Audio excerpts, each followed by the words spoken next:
Yes. अस्सलाम वालेकुम। Innovative women of Pakistan के प्लेटफॉर्म से मैं हूँ Aafiya Shams and live with Aafia Shams के 5th एपिसोड के साथ आपके साथ हाजिर हूँ आज। जैसे कि आप लोगों को ऑलरेडी पता है और जो न्यू सब्सक्राइबर्स हैं उनको बताती चलूँ कि इस शो का थीम ये है कि इसमें हम इनोवेटिव वुमेन को डिस्कवर करते हैं, उनकी लाइफ स्टोरीज को आपके साथ डिस्कस करते हैं और उसके साथ साथ जो यंग आने वाली यंग जनरेशन है, जो हमारी लड़कियां हैं, खवातीन हैं, उनके उनकी करियर में स्पेशली जो वर्किंग वुमेन है, उनको करियर में जो जो मुश्किलात का सामना करना पड़ता है उसको सॉर्ट आउट करने के लिए हम इस तरह के लोगों को डिस्कवर करते हैं जो उनकी हेल्प आउट कर सके। तो आज की हमारी गेस्ट जो हैं वो भी माशाल्लाह बहुत ही टैलेंटेड, यंग और इनोवेटिव वुमेन है। She is a psychologist and a campus counsellor at Kinnaird college for women. तो आज की हमारी गेस्ट है Abiha Shalbon. Welcome Abiha in live with Aafia Shams. Thank you Afia for inviting me here. और मैं बड़ी खुश हूँ कि आपका एक ऐसा प्लेटफॉर्म है जहाँ पे आप औरतों को इनवाइट करते हैं और उनको एक पावर देते हैं टू डू समथिंग इनोवेटिव। एक बहुत अच्छी बात है and thank you for inviting मी।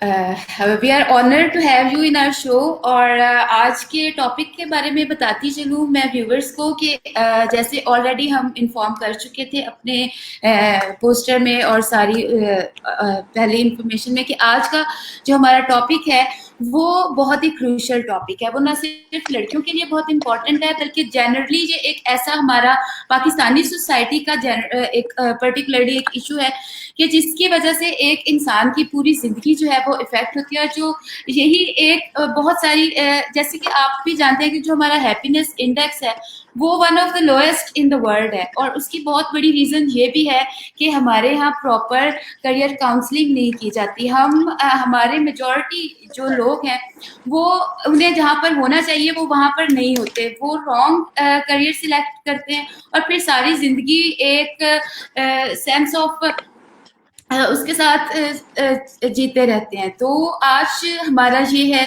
आज का हमारा जो एजेंडा है, जो आज का हमारा टॉपिक है वो है कि पेरेंट्स को और बच्चों को बताया जाए कि किस तरह से आप अपने हिडन टैलेंट्स को डिस्कवर कर सकते हैं।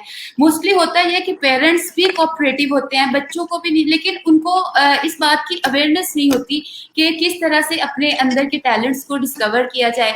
बहुत सारे लोग ऐसे होते हैं वो जब प्रैक्टिकली डिग्री तो हमारे यहाँ मोर और लेस हर डिग्री एक ही तरह से होती है, वो तो रटलाइजेशन है, उसमें तो कोई ना इनोवेशन है ना कोई डिस्कवरी है। हाँ, और जब हम अपनी प्रैक्टिकल लाइफ में आते हैं तो देन वी रियलाइज कि this is not my field. तो आज का ये जो सेशन है स्पेशली इसका टॉपिक यही है। तो मेरा पहला क्वेश्चन अबीहा आपसे ये है कि पेरेंट्स और बच्चे किस तरह से डिस्कवर करें कि उनके अंदर कौन से क्या टैलेंट है, क्योंकि हमें आमतौर पे पता नहीं चल रहा होता कि कौन सी फील्ड हमारी है। डिलेमा है ना हमारी सोसाइटी का, हम अपने बारे में तो हमें सेल्फ अवेयरनेस नहीं है, ना हम अपने बारे में जानते हैं, ना हम अपने आप को उस तरह से एक्सप्लोर कर पा रहे होते हैं। सो this is something very very important. जो पहला स्टेप होता है अपने आप को जानने का वो ये होता है कि आप अपने इंटरेस्ट के बारे में जानें, आपकी स्किल्स क्या है, आपकी पर्सनैलिटी टाइप क्या है। कुछ जो हमारे पेरेंट्स हैं, हमारी सोसाइटी है, वो ये सोचती है कि अच्छा देर आर ओनली 4-5 फील्ड्स, आप डॉक्टर बन जाए, आप इंजीनियर बन जाए, या आप सादा बीए करके सीएसएस कर लें। इसके अलावा कोई ना राइट पे फील्ड है ना लेफ्ट पे फील्ड है। हम उन फील्ड्स को फील्ड्स कंसिडर करते ही नहीं है। अगर आपने अपना टैलेंट, अपने स्किल्स जानने हैं तो there are so many psychologist और उनके पास टेस्ट अवेलेबल हैं जो कि यूज़ किए जाते हैं। जैसे कि एक का मैं आपको बता देती हूँ, वेस्लर इंटेलिजेंस टेस्ट एक है जिसमें आपकी इंटेलिजेंस को भी टेस्ट किया जा रहा है, आपके एप्टीट्यूड को भी टेस्ट किया जा रहा है, आपके इंटरेस्ट और स्किल्स को भी टेस्ट किया जा रहा है। फिर हम साइकोलॉजिस्ट एक और यूज़ करते हैं टेस्ट जिसे हम सब्जेक्टिव टेस्ट कहते हैं, और वो यूजुअली कार्ड सॉर्ट होता है। मतलब उसमें कार्ड्स में डिफरेंट डिफरेंट पिक्चर्स होती हैं और आपके पास जो क्लाइंट होता है या आपके पास जो स्टूडेंट होता है उसने चूज़ करना होता है उन कार्ड्स को। उसके थ्रू हम इंटरप्रिटेशन करते हैं कि जी ये करियर इसके लिए ठीक है और ये करियर नहीं ठीक है। सही। तो इस तरह से हम उनको गाइड कर सकते हैं कि there are psychologist, there are campus counsellors, there are many people जो कि आपको गाइड कर सकते हैं, आपको सपोर्ट कर सकते हैं आपके हिडन टैलेंट्स के बारे में। अगर फिर भी you can not approach a psychologist, आप कैंपस काउंसलर को अप्रोच नहीं कर सकते हैं, तो एटलीस्ट आप एक what you need to do is कि आपने अपनी आपकी वैल्यूज क्या है, राइट डाउन योर वैल्यूज। आपका इंटरेस्ट क्या है, आपका इंटरेस्ट बायोलॉजी में है, आपका इंटरेस्ट मैथमेटिक्स में है, इंग्लिश में है, सोशल साइंस में है, किस चीज में है। यूजुअली हम बच्चों को इतना स्नब कर देते हैं, ओहो एफए नहीं करना। क्यों? क्योंकि जब मैं छोटी थी, मेरे से बड़े जितने हैं, मेरे बाद जितने आने वाले हैं, हमारा ये एक डिलेमा है कि कहा जाता है जी एफए नहीं करना, because FA is not even an option. वो लोग एफए करते हैं जिनका कोई इंटेलिजेंस लेवल नहीं होता, या जिन्होंने आगे परसू नहीं करना होता अपनी एजुकेशन को। एग्जैक्टली ये कंसिडर किया जाता है, हालांकि दिस इज वेरी रॉन्ग। अब आप एक बच्चे को एफएससी प्री इंजीनियरिंग करवा रहे हो और उसके बाद आप उसे कह रहे हो कि जी आपने बैचलर्स इन बायोटेक्नोलॉजी करना है और उसका इंटरेस्ट बायोटेक्नोलॉजी में, वो कैसे कर लेगा? This is not possible. और दूसरा, सोसाइटी में हमारे पेरेंट्स का बहुत रोल होता है। हमारे अंकल ने कह दिया ये कर लो, हमारे चाचू ने कह दिया ये कर लो, हमारे पेरेंट में से किसी ने एक फील्ड चूज की थी, वो सक्सेसफुल है तो हम भी वो कर सकते हैं। ऐसा नहीं होता, हर इंडिविजुअल डिफरेंट है, हर इंडिविजुअल की अपनी एक कैपेसिटी है, अपनी वैल्यू है, अपना इंटरेस्ट है, अपनी पर्सनैलिटी है, ठीक है। So we need to find out कि हमारे अंदर क्या चीज़ है। सेल्फ एक्सप्लोरेशन का वर्ड मैं यूज करूंगी और सेल्फ अवेयरनेस का वर्ड, कि आपके अंदर क्या हिडन टैलेंट्स है, you need to find out. आप अच्छे राइटर हो, आप स्किल्स कहते हैं यूजुअली वो चीज़ जो आप सीख सकते हो, आप किस चीज़ को सीखने में इंटरेस्ट रखते हो, ठीक है। It can be a language, English language सीखना एक स्किल है, ठीक है। कम्युनिकेशन इज अ स्किल, आप सीख सकते हो। आप किस चीज़ में बेहतर हो, you need to find out those things. अपने आप को देखो, सोचना अपने बारे में बहुत ज़रूरी है। कुछ लोगों को हम कहें ना कि इंट्रोड्यूस योरसेल्फ, तो वो नहीं कर पाते। क्यों? क्योंकि उन्होंने कभी मेजॉरिटी नहीं कर पाती। बिल्कुल बिल्कुल। सो हमें अपने बारे में सेल्फ अवेयरनेस नहीं है, इसलिए हम डिसीजंस वो लेते हैं जो दूसरे हमारे लिए चूज करते हैं, जो हम नहीं करते। बहरहाल ये विस्क एक टेस्ट है जो कि आप यूज कर सकते हैं। Veg and whisk is basically for children and veg is for adults. तो वो ये टेस्ट जो है ये यूज किया जा सकता है थ्रू साइकोलॉजिस्ट और कैंपस काउंसलर। ये तो एक, अगर हम प्रोफेशनल एक साइकोलॉजिस्ट या एक काउंसलर के पास जाएं तो ये है। लेकिन कुछ आप इस तरह के हमें बताइएगा प्लीज, कि जो पेरेंट्स मतलब जैसे टॉयज हैं, तो कौन सा बच्चा किस तरह के टॉयज में या किस तरह की एक्टिविटी करता है, तो हम उससे असेस कर सकते हैं कि इस बच्चे को हमें ये करवाना चाहिए, या किस तरह से हम एक ग्रास रूट लेवल पे एक बच्चे को फैसिलिटेट कर सकते हैं कि वो अपने अंदर के हिडन टैलेंट्स को वो भी एक्सप्लोर करे, और साथ में पेरेंट्स को भी इस चीज पे चेक रखना चाहिए, क्योंकि पेरेंट्स का बहुत ज्यादा रोल होता है हर सोसाइटी में। स्पेशली हमारे यहाँ तो बच्चा ग्रेजुएशन तक करता ही वही है जो उसके पेरेंट्स या उसकी फैमिली उसको बताते रहते हैं। और वो आपकी बात सही है कि वो नॉर्मली डिसीजन यही होता है कि फलां ने किया था, वो इतना, उसकी पे इतनी है, उसका जो लाइफस्टाइल वो ऐसा जी रहा है, तो आप भी बस यही करें, चाहे आप कर सकते हैं, चाहे आपको अच्छा लगता है या बुरा लगता है, वो जरूरी नहीं होता। देखिए इसका एक सिंपल सा तरीका है। आप अपने बच्चे के साथ, पहली बात तो ये कि आपका अपने बच्चे के साथ ट्रस्ट लेवल ऐसा होना चाहिए कि वो आपको खुल के बता सके व्हाट द पर्सन वांट्स। अगर बच्चा अपने लिए खुद कोई फील्ड चूज नहीं करेगा, ठीक है, तो वो खुद को ओन कैसे करेगा फ्यूचर में पेरेंट्स तो वो फील्ड नहीं ऑप्ट करेंगे। ये वही बात है, अगर आप किसी चीज को एंजॉय करते हो, फॉर इंस्टेंस साइकोलॉजी मेरा पैशन था, मैंने अपने लिए सब्जेक्ट खुद चूज किया था, तो मुझे उस पर मेहनत नहीं करनी पड़ती। क्यों? क्योंकि मैं उस चीज़ को एंजॉय करती हूँ, मुझे वो काम नहीं लगता, वो मुझे एक एंजॉयबल एक्टिविटी लगती है, मुझे उसमें बर्डन फील नहीं होता।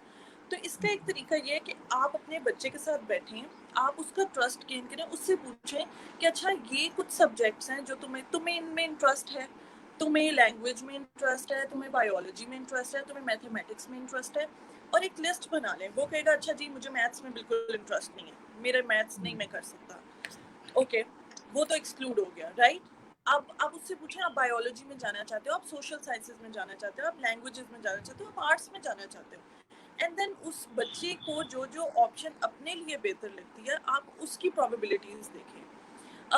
आपको याद होगा एक टाइम आया था एमबीए का बहुत दौर था कि हर कोई एमबीए करने निकल जाता है। जो एक चीज में अभी इस वक्त जो चीज ट्रेंडिंग है ना, वो हर कोई करना शुरू कर देगा, उसकी मार्केट में वैल्यू वो नहीं रहेगी आफ्टर 10 years। आपका बच्चा अगर एफएससी में है, आप इस सोच से उसे कोई डिग्री करवा रहे हो कि जी एमबीए कर लेगा तो ये इससे बहुत अच्छी जॉब मिल जाएगी, जब तक उसने एमबीए करना है कितनी और फील्ड्स इमर्ज हो जाएंगी, उसका उस फील्ड का जो अभी करंटली इमर्जिंग है वो फ्लैट इफेक्ट दे देगी उस टाइम। तो आप उस ऑप्शंस को एक्सप्लोर करें, एक पेज पे लिखें, फिर आप उस बच्चे के साथ मेहनत करें। आप उसे कहें अच्छा ठीक है हम इसकी इन डेप्थ स्टडी करते हैं यूट्यूब पे, अब तो गूगल पे इतना ज़्यादा मटेरियल अवेलेबल है, आप हर चीज़ की इंट्रोडक्टरी वीडियो देखें, उसमें क्या क्या पढ़ा जा रहा है, उसमें जॉब्स क्या है, ठीक है। लेटर ऑन आप उसमें जब आप ब्रेन स्टॉर्मिंग कर लेते हैं, इसे हम कहते हैं ब्रेन स्टॉर्मिंग, अभी हम डिसीजन मेकिंग नहीं कर सके, फिर एक एनालिसिस है जो कि मैं अपने स्टूडेंट्स के साथ बहुत करती हूँ, बहुत इफेक्टिव है। आप फॉर इंस्टेंस आपने मैथ आपको पसंद है और एट द सेम टाइम आपको बायोलॉजी भी पसंद है, आप मैथ में देखें कितनी पॉजिटिविटी आपको नजर आती है, कितनी नेगेटिविटी नजर आती है, प्रोज एंड कॉन्स क्या नजर आते हैं, ठीक है। और बायोलॉजी में देखें, आप ये फिर काउंट करें कि अगर मैथ्स में 10 पॉजिटिव बातें आपको नजर आती है और 3 नेगेटिव बातें, और बायोलॉजी में आपको 3 पॉजिटिव बातें नजर आती हैं और उसमें नेगेटिव बातें 10 नजर आ रही हैं, तो ऑब्वियसली बच्चे का इंटरेस्ट मैथ्स में है, उसे मैथ्स चूज करना चाहिए क्योंकि उसकी पॉजिटिविटी सारी मैथ्स में है। ये एक टेक्निक है जिसे आप कॉन्फ्लिक्ट रेजोल्यूशन इसे हम कहते हैं, प्रोज एंड कॉन्स एनालिसिस कहते हैं, पॉजिटिव और नेगेटिव देखना किसी चीज का। इस तरह से एक पेरेंट अपने बच्चे के लिए चूज कर सकता है। एंड आई एम श्योर अब स्कोप की बात होती है बहुत ज्यादा, मुझे हर कोई कहता है कि ना इसका स्कोप नहीं है हमारी मार्केट, और ये क्वेश्चन बिल्कुल जायज है, जेन्युइन है, I am not being judgemental here, but scope तो देखिए हमने खुद बिल्ड करना है, हर फील्ड में हमें जरूरत है। क्या हमें हेल्थ सेक्टर्स में बहुत सी चीज़ों की ज़रूरत नहीं है? क्या हमें MITs की ज़रूरत नहीं है? क्या हमें प्रोफेसर के अलावा स्कूल टीचर्स की ज़रूरत नहीं है? क्या हमें किसी प्रोफेशनल इलेक्ट्रिकल वर्क से रिलेटेड किसी इंसान की ज़रूरत नहीं है? इतनी फील्ड्स हैं, बट हम स्टक हैं 4-5 फील्ड्स में, डॉक्टर, इंजीनियर, हाँ CSS, and there is no other option. So ये मैं आपको कहूँगी कि ब्रेनस्टॉर्म करें, अपने बच्चे की सुने, उसकी जिंदगी है और उसको सुनना चाहिए आपको, उसका डिसीजन है सारी जिंदगी। अगर वो अपने लिए डिसीजन चूज नहीं करेगा, अगर तो वो चूज करेगा तो वो ओन करेगा कि अच्छा this was my decision, I have to enjoy it, ये मैंने चूज किया अपने लिए। और हम अपने बच्चों को ये तो सिखा देते हैं कि जी आपने सक्सेस लेके आनी है, आपने अर्न करना है, आपने आपने बहुत अच्छा अर्न करना है, आपने नाम कमाना है, आपका स्टेटस अच्छा होना चाहिए। हम उन्हें ये नहीं सिखाते जी अगर आप फेल हो गए तो कैसे डील करना है। इसीलिए बहुत से ऐसे लोग हैं जो सुसाइड अटेम्प्ट कर लेते हैं। बच्चे ने 98% मार्क्स सोचे उसके आएंगे, उसके 92% आ गए हैं, 4-5% पे वो सुसाइड कर लेगा। क्यों? क्योंकि वो फेल हो गया, उसके स्टैंडर्ड के मुताबिक वो फेल हो गया। तो इसलिए हम उनको ये नहीं बताते कि आपने फेलियर के साथ कैसे डील करना है। We need to tell them कि फेलियर भी एक चीज है जो आपकी जिंदगी में है और उससे आपने डील करना है। सही। और सेकंड, अब जो अभी मैंने आपके इस सारी डिस्कशन का क्रक्स निकाला है वो ये, एक तो हमें इस बात को भी, जहाँ पे हम ये अपने बच्चे से एक्सपेक्ट कर रहे होते हैं कि वो हमें कामयाब बन के दिखाए, हमारी एक्सपेक्टेशंस होती है सक्सेस, उसके साथ साथ एट द सेम टाइम हमें रियलिस्टिक अप्रोच को अपनाना चाहिए, स्पेशली पेरेंट्स को और फैमिली को। और हमें ये भी बच्चे को सिखाना चाहिए कि अगर वो फेल हो जाता है तो failure is a part of life, और उसको किस तरह से आपने उसके साथ कैसे डील करना है। और सेकंड ये कि जिस चीज में आप या आपका बच्चा जो है, जिस चीज को वो दिल से करे और वो थके ही ना करते करते, मतलब अब बच्चे है ना मैट्रिक FSC के, उनको समझ नहीं आ रही होती कि एक्चुअली मतलब उनको इस चीज का, वो सेल्फ अवेयर नहीं होते कि कौन सी फील्ड उनकी है या कि क्या टैलेंट है। तो जिस चीज को करने में आप थकते नहीं है, चाहे आप दिन से रात हो जाए और आपको मतलब आप इंजॉय करते हैं, दैट इज समथिंग कि जो आपका हिडन टैलेंट है। ये सेकंड मेरा क्वेश्चन आपसे ये है। हाँ जी जी जी जी जी, ऐड कीजिएगा, फिर मैं उसके बाद कंटिन्यू करती हूँ। आप क्या कहने लगे थे?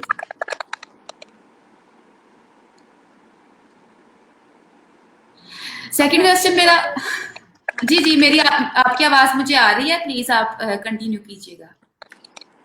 जी मैं बस यही कह रही थी कि देखें हम अपने बच्चों को ये पूछ लेते हैं ठीक है आपने क्या करना है, बट उन्हें मीनवाइल इतना प्रेशराइज कर देते हैं कुछ कोई सर्टेन टास्क करने के लिए कि उसका नहीं भी दिल होता, तो वो पीयर प्रेशर में इतना आ जाता है कि वो कहता है okay I am gonna do it, और लेटर ऑन वो बहुत सफ़र करता है। मैंने ऐसे बहुत सी एग्जांपल्स देखी हैं। मेरे पास बहुत से स्टूडेंट्स आते हैं, मुझे बहुत से स्टूडेंट अप्रोच करते हैं, उनका यही स्टांस होता है कि you know this is my mother is saying to me to do it, ये मार्केट कहती है, ये सोसाइटी कहती है, बट वो ये बात नहीं करते वो क्या चाहते हैं। सो इतना इन्फ्लुएंस जो है दैट इज़ नॉट राइट। तो इसमें ये है कि रॉन्ग करियर सिलेक्शन जो है, आप अब ये मुझे बताइएगा कि जो रॉन्ग करियर सिलेक्शन है उसके क्या इम्पैक्ट्स होते हैं साइकोलॉजी, सोशल इम्पैक्ट्स की तो हमने बात कर ली, लेकिन साइकोलॉजिकल इम्पैक्ट्स उसके एक पर्सन के ऊपर क्या होते हैं? लेटली हमने एक अभी देखा भी कि एक एक्टर ने भी सुसाइड कर ली, तो उस पर भी आप जरा थोड़ा सा अपना हमें एनालिसिस दीजिएगा। अच्छा, ये इसी तरह ही है कि जैसे देखें क्रिकेट पाकिस्तान में सबको पसंद है, आई एम श्योर सारे स्टूडेंट देखते हैं कि जी क्रिकेट लगी हो, पाकिस्तान इंडिया का मैच हो तो सारे हम टीवी के इर्द गिर्द इकट्ठे हो जाते हैं। तो आप ये सोचें कि आप एक क्रिकेट ग्राउंड में खड़े हैं, आपके पास बैट है, आगे से बॉल आ रही है और आप अकेले हैं, कोई एम्पायर नहीं है, कोई फील्डिंग करने के लिए नहीं है, कोई और प्लेयर नहीं है। वो बॉल जो है वो आपकी एक अपॉर्चुनिटी है, ठीक है, उस बॉल ने आना है। वो समटाइम्स कहीं दूर से आ सकती है, कभी पास से आ सकती है। अगर वो बॉल आपसे मिस हो गई है, फॉर इंस्टेंस आपने बैट घुमाया और वो बॉल मिस हो गई है, तो क्या आपकी ज़िंदगी ख़त्म हो गई है? क्या नेक्स्ट बॉल नहीं आएगा? ऐसा नहीं है। अपॉर्चुनिटीज आती रहती हैं ज़िंदगी में, कुछ को हम ऑप्ट करते हैं, कुछ को हम एक्सक्लूड कर देते हैं अपनी ज़िंदगी में। सो अगर वो बच्चा वो बैट घुमाता है और वो बॉल मिस हो जाती है, तो क्या पेरेंट्स और सोसाइटी कहते हैं तुमने बॉल मिस कर दिया, तुम मर जाओ या सुसाइड कर लो? नहीं, इट्स नथिंग लाइक दैट। हमें अपने बच्चे को बताना है कि या हमें खुद ये अंडरस्टैंड करने की ज़रूरत है, being an adult, being in teenage, कि देखें अपॉर्चुनिटीज आती रहेंगी, एक नहीं तो दूसरी। इसका ये मतलब नहीं है कि हमने ज़िंदगी से हाथ धो बैठना है। मुश्किल वक्त है, हम सिर्फ देखें लाइफ को प्रिडिक्ट कर सकते हैं। मैं अभी बैठे बैठे कल के दिन में जा जो कुछ हुआ उसे चेंज नहीं कर सकती। मैं अभी बैठे बैठे जो कल आने वाला है उसमें कुछ चेंज नहीं कर सकती। We can only predict life, और अपॉर्चुनिटीज आती रहती हैं और उनको अवेल करना चाहिए, उनको एक्सप्लोर करना चाहिए। एक्सपीरियंस ज़िंदगी में बहुत ज़रूरी है, और कुछ एक्सपीरियंस अच्छे होते हैं, कुछ बुरे होते हैं।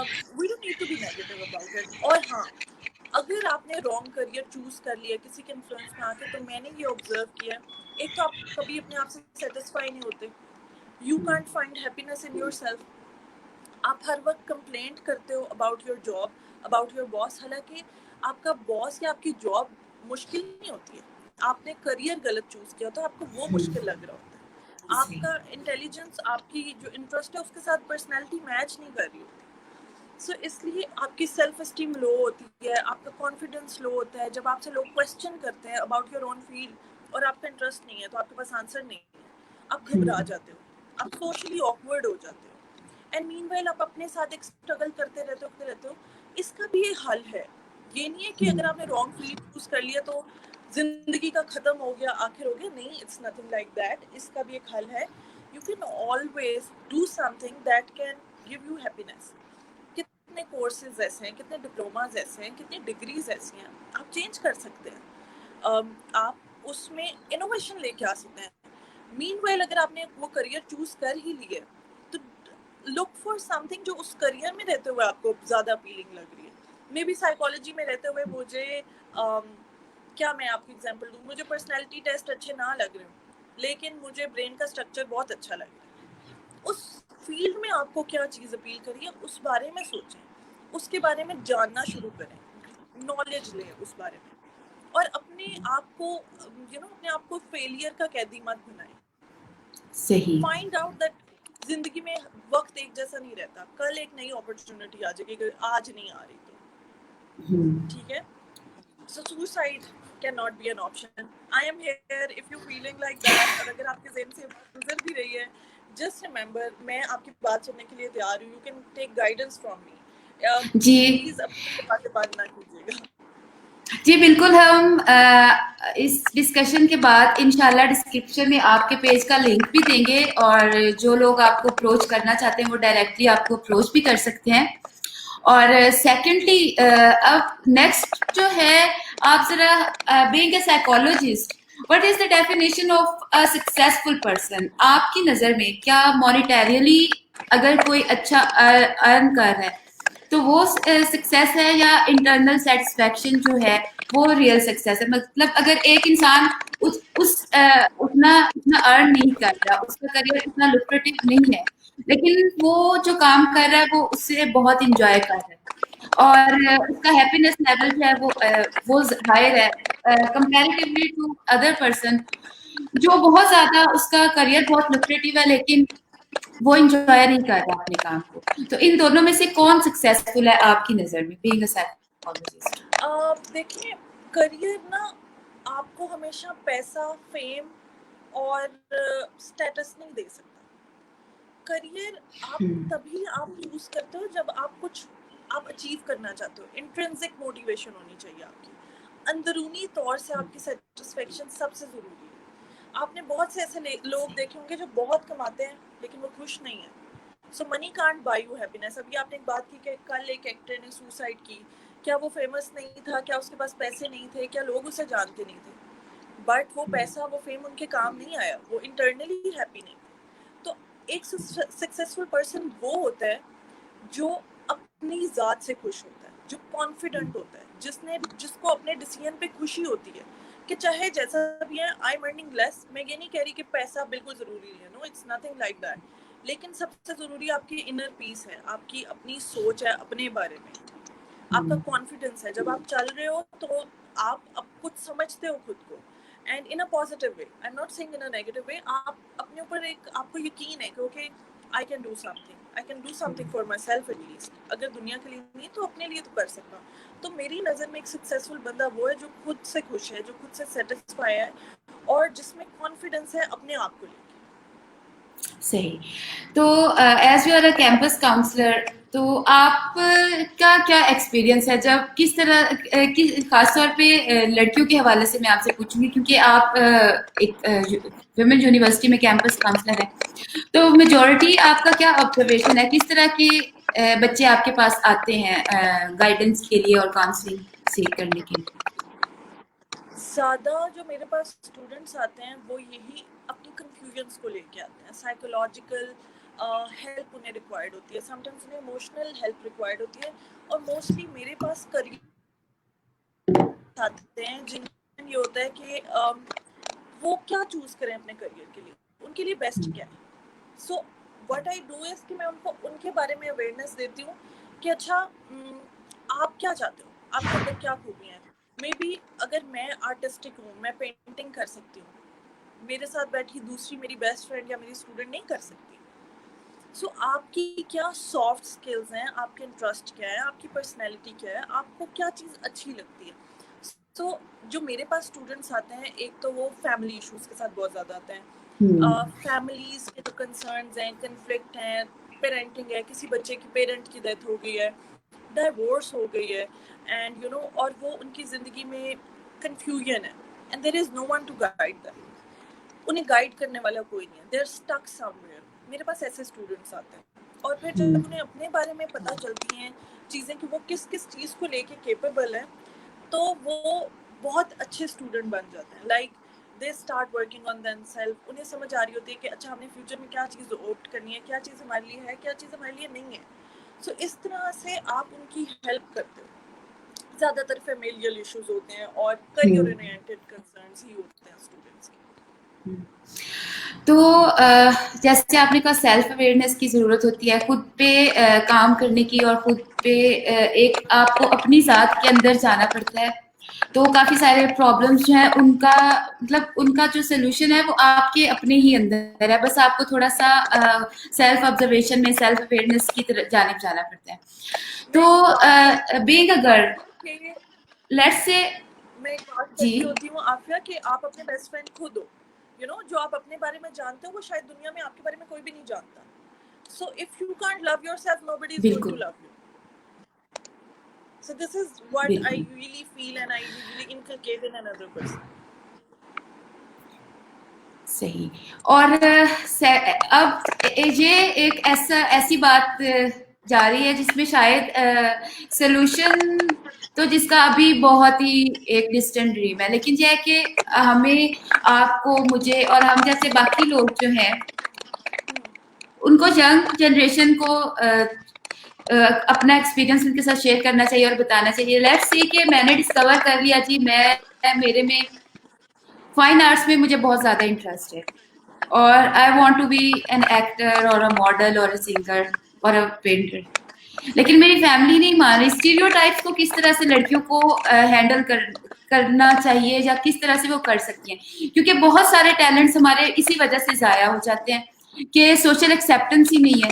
हम जो बनना चाहते हैं वो हम, इवन नॉट इवन गर्ल्स के लिए, ये मेल्स में भी है, लड़कों में भी है कि फैमिली एक्सेप्ट नहीं करती। सोशल एक्सेप्टेंस को किस तरह से अब हम लोग इंक्रीज कर सकते हैं, या एटलीस्ट अपना केस, चलो सारी सोसाइटी को तो हम नहीं कर सकते, अगर मैं कुछ करना चाहती हूँ और मुझे फैमिली प्रेशर है, तो किस तरह से मैं अपना केस जो है उसको परसू करूँ, अपनी फैमिली को किस तरह से कर सकती हूँ मोटिवेट, कुछ साइकोलॉजिकल ट्रिक्स बता दें। हाँ, मैं जरूर बताती हूँ। सोशल साइकोलॉजी की एक टेक्निक है, उसमें कहते हैं जी फुट इन द डोर। जब आप कभी आपने ट्रिप पे जाना हो और अपने आप फादर को जाके कहो ना कि मुझे ₹1,00,000 चाहिए, मैंने ट्रिप पे जाना है, वो कहेंगे जी नहीं, ये पॉसिबल नहीं है। आपने बहुत बड़ी फरमाइश कर दी है, फेस इन द डोर आपने कर दी है, ठीक है। आपने छोटी फरमाइश करनी है पहले, बिकॉज यू हैव टू, देखिए आपके पेरेंट्स को आपको बताने की जरूरत है कि but I want, this is my life, please try to understand कि मुझे क्या चूज करना है। अब जैसे आपने कहा कि मैं बहुत आर्टिस्टिक हूँ और मुझे आर्ट्स में इंटरेस्ट है, लेकिन मेरी फैमिली कह रही थी उसका स्कोप नहीं है। मतलब let's say it was a case study. हाँ, there are so many mediums जहाँ पे आप अपनी आर्टिस्टिक स्किल्स यूज कर सकते हो। अब तो सोशल मीडिया इतना मतलब हाइप पे आ चुका हुआ है, हम अपने बहुत से टैलेंट्स को, अपने बहुत से इंटरेस्ट को यहाँ पे ब्लॉगिंग के थ्रू यू नो हम अवेयर करवाते हैं लोगों को। हमारी सोसाइटी में सबसे ज़्यादा ज़रूरत है अवेयरनेस की। मुझे लगता है कि जैसे ही बच्चा स्कूल में जाता है ना, हमें बच्चे से ज़्यादा पेरेंट्स को ये अवेयरनेस देने की ज़रूरत है कि now the person, the individual is in the world, उसको थोड़ा सा फ्री छोड़ें, उसको एक्सप्लोर करने दें, उसे देखने दें उसके लिए क्या सही है। वो स्कोप अपने लिए खुद बिल्ड कर लेगा जहाँ पे उसका इंटरेस्ट होगा। तो हमें एजुकेशनल इंस्टीट्यूट को, बड़े बड़े प्लेटफॉर्म्स को चाहिए कि हम साइको एजुकेट करें अपने पेरेंट्स को। दूसरी बात, अगर एक बच्चे के अंदर ये चीज़ें हैं, फर्स्ट ऑफ ऑल अगर उनके पास कैंपस काउंसलर की अवेलेबिलिटी होती है, यूजली हम ये करते हैं कि हम पेरेंट्स को बुलाते हैं, उनको गाइड करने की कोशिश करते हैं कि ये देखें इसके अंदर ये इतना बड़ा टैलेंट है, you need to promote this student और this person. Still if they are not willing, तो फिर भी हम स्टूडेंट को कहते हैं कि देखो पेरेंट्स वो आपके हैं। और पेरेंट्स, बच्चे भी बहुत जल्दी मैन्युपुलेट हो जाते हैं अपने पेरेंट्स के थ्रू, और पेरेंट्स भी बहुत जल्दी मैन्युपुलेट हो जाते हैं अपने बच्चों के लिए। So try to convince them, tell them कि आप उस गोल को लेके कितने सीरियस हैं, ठीक है, and choose what is best for you.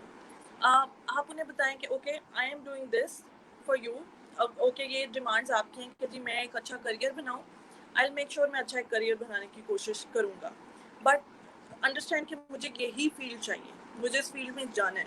Still if they are saying कि नहीं जी तुमने नहीं जाना, ओके उनकी बेस पे आपने चूज तो कर लिया, but meanwhile you don't have to stop your talent there, you have to promote it. आप उन्हें खुद से प्रूव करें कि see I am capable of this thing. आप अपने इंटरेस्ट को, अपने टैलेंट को ऐसे छोड़े नहीं।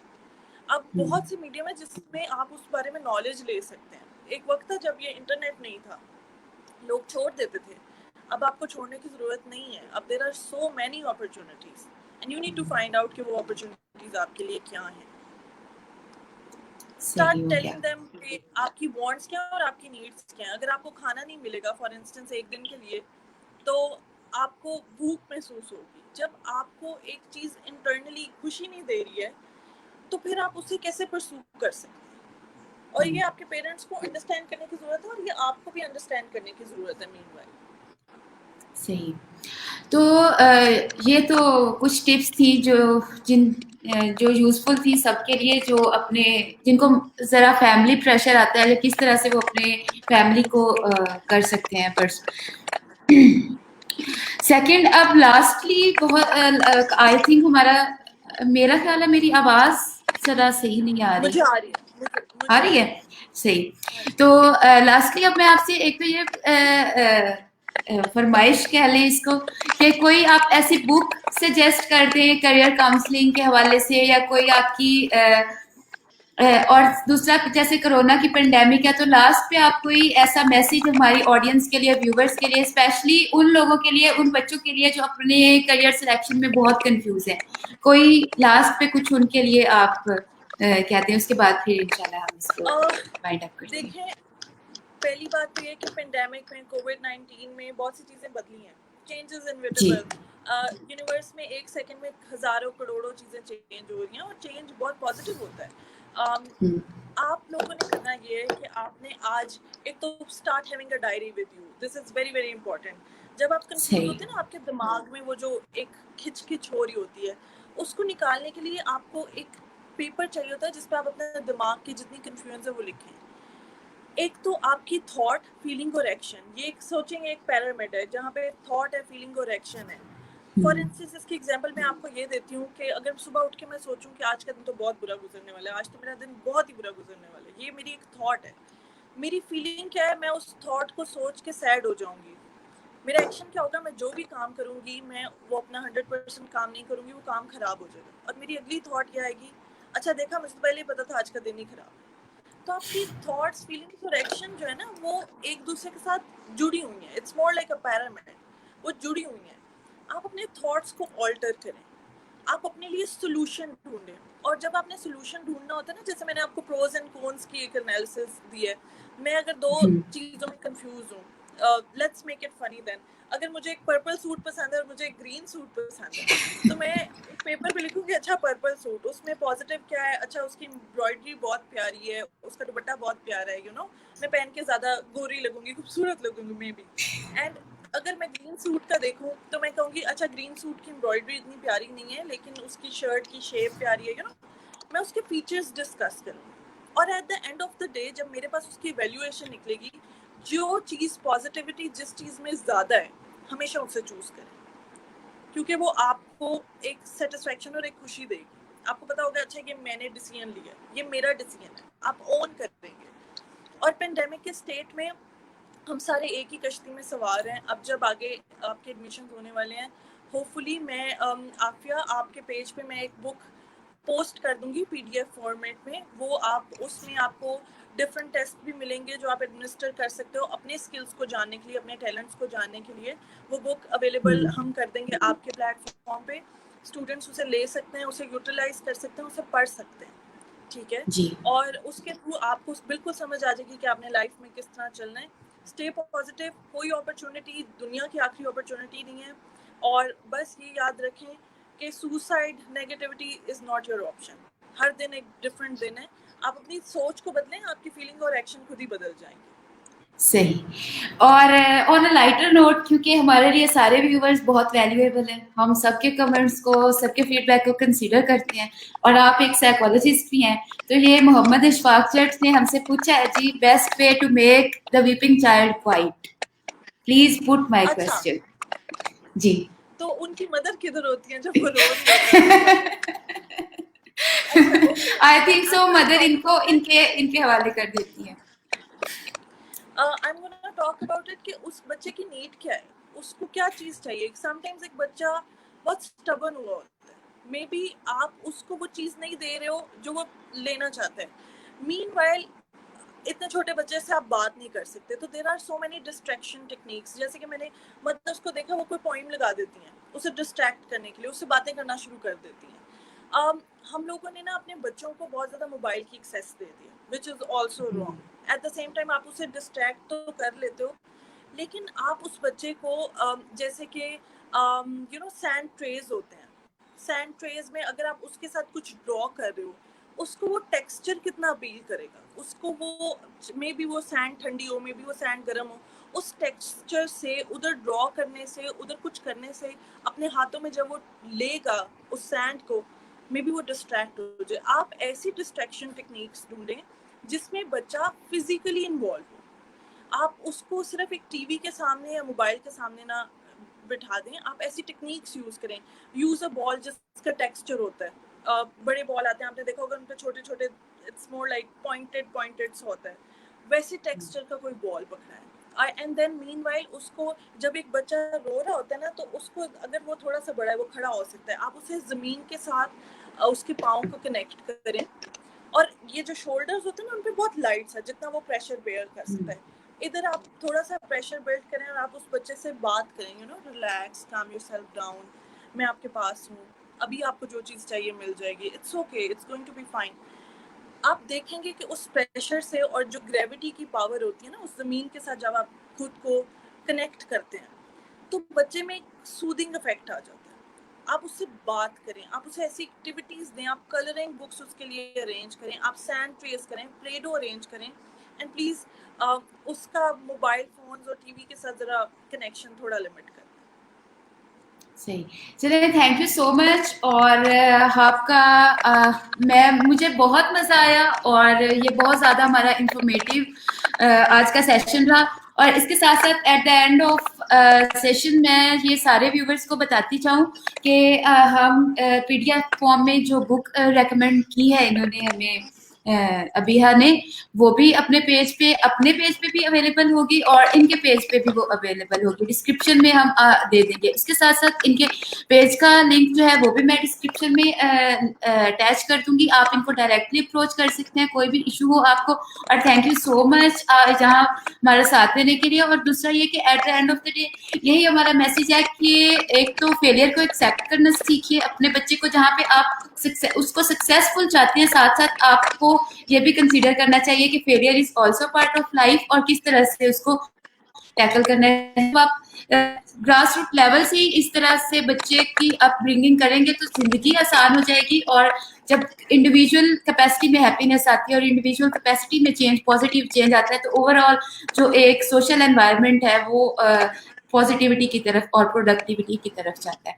तो साथ जाते जाते हम यही उम्मीद करेंगे कि ये एक तो आप लोगों के लिए बहुत बेनिफिशियल रहा होगा, और दूसरा ये कि आप लोग सीखेंगे ये सारी बातें और इसको इम्प्लीमेंट कर अपने बच्चे अपने लिए करियर जो है वो सिलेक्ट करने देंगे, और उसको हेल्प आउट करेंगे उसके हिडन टैलेंट्स को डिस्कवर करने में। इसके साथ ही बहुत बहुत शुक्रिया आप सबका। और अभी आपका भी बहुत ज्यादा शुक्रिया, आपने इतना टाइम दिया। हमारा सेशन आज एक्सपेक्टेड टाइम से काफी ज्यादा हो गया, इसके लिए मैं आपकी बहुत ज्यादा थैंकफुल हूँ। Thank you so much Afia, and thank you so much for giving opportunity to wonderful women to talk about their issues, their problems, और आप उन्हें empower कर रही हैं, ये बहुत बहुत अच्छी बात है। I'm very thankful to you.